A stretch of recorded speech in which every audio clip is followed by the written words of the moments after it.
quoi ressemblerait ma vie idéale? Je suis pas certaine. J'ai quelques pistes de réflexion, mais je me suis dit que ce serait drôle de demander à l'IA d'essayer de créer mon planning de vie idéal. Donc j'ai ouvert Gemini pour changer un petit peu de ChatGPT et je lui ai dit crée mon planning de vie idéal. Sachant qu'il n'a pas forcément full information, il en a quelques-unes, on va voir s'il les a retenues et on va voir ce qu'il nous dit tout simplement. Donc c'est un beau projet. Concevoir un planning de vie idéal, ce n'est pas seulement lister des tâches, c'est aligner tes journées sur tes valeurs pour éviter l'épuisement et maximiser ton épanouissement. Je n'avais pas pensé à ça si loin, mais d'accord. Donc, direct, il me propose quelque chose en fait. Ta journée type idéale, le matin, ancrage et focus. 7h à 7h30, rituel de réveil, pas d'écran, hydratation, étirement léger ou méditation. C'est ton moment de calme avant le bruit du monde. 7h30 à 8h30, mouvement et énergie. Donc un peu de sport, suivi d'un petit déjeuner nutritif. De 9h à 12h, un deep work. C'est là que ton cerveau est le plus performant. Attaque les tâches les plus complexes sans distraction. L'après-midi, collaboration et maintenance. Très précis franchement. 12h à 13h30, pause déjeuner. Une vraie coupure, idéalement loin de ton bureau. Après, il donne une grande pause. Ça fait plaisir. 13h30 à 15h30, les tâches administratives, les réunions, gestion de mails, appels et tâches moins exigeantes intellectuellement. De 15h30 à 16h, pause café ou un peu de marche. Un shot d'air frais pour éviter le coup de barre de l'après-midi. De 16h à 18h, apprentissage, créativité, lecture, formation en ligne ou projet personnel. Le soir, déconnexion et récupération. De 18h30 à 20h, vie sociale et dîner. Temps de qualité avec tes proches ou cuisine plaisir. De 20h à 21h30, loisirs détente, films, jeux ou hobbies créatifs. On commence à baisser la luminosité. 21h30 à 22h30, digital détox et sommeil. Lecture papier, journée de gratitude, préparation du corps au repos. Alors il me propose aussi un équilibre hebdomadaire. Les 3 piliers. Donc le corps, objectif vitalité, et les actions clés, 3 séances de sport, plus 7 à 8 heures de sommeil par nuit.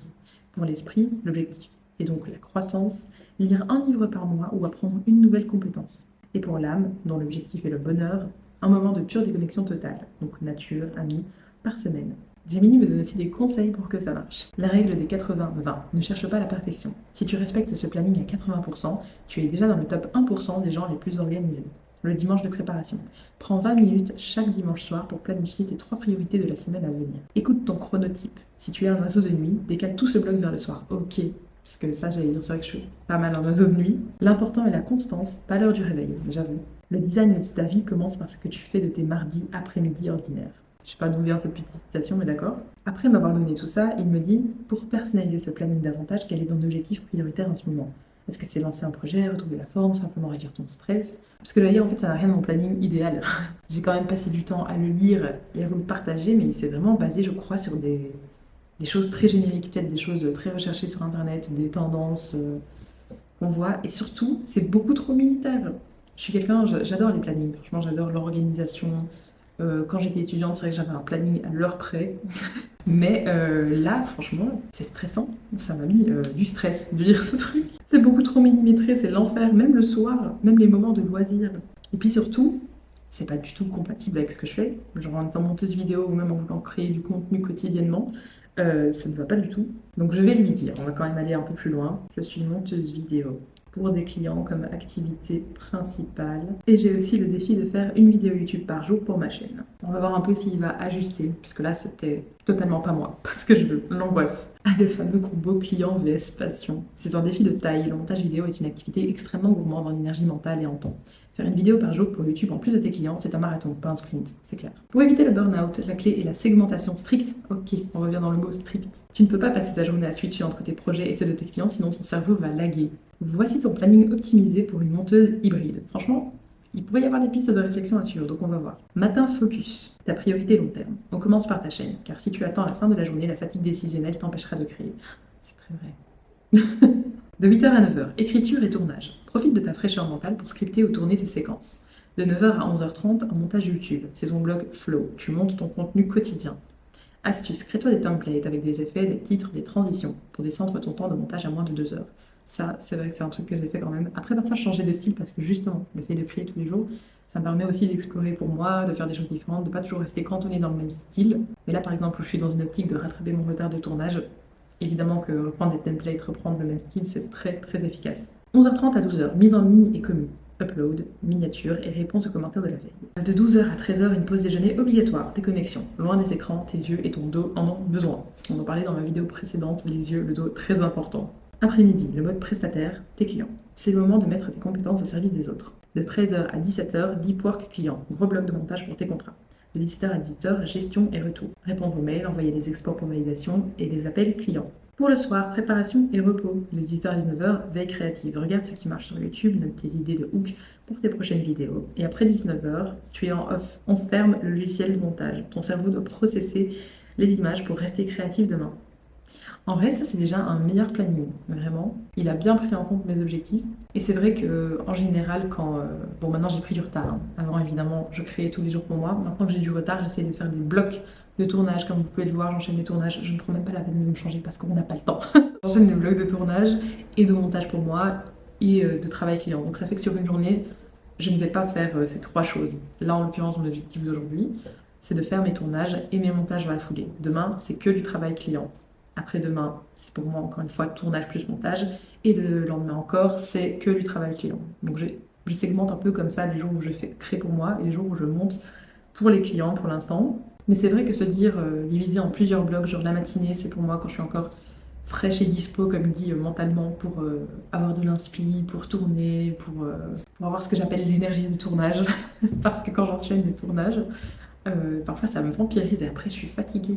Donc c'est vrai que commencer par ça, quand j'ai plein d'énergie le matin, par les tournages je veux dire, ça peut être une très très bonne piste de réflexion. Et alors il m'ajoute un peu 3 stratégies de survie pour une vidéo par jour. Le batching, le salut du monteur. Essaye de tourner 3 ou 4 vidéos le samedi ou le dimanche. Si tu commences ta semaine avec 3 vidéos d'avance, ton stress chute de 80%. Fair enough.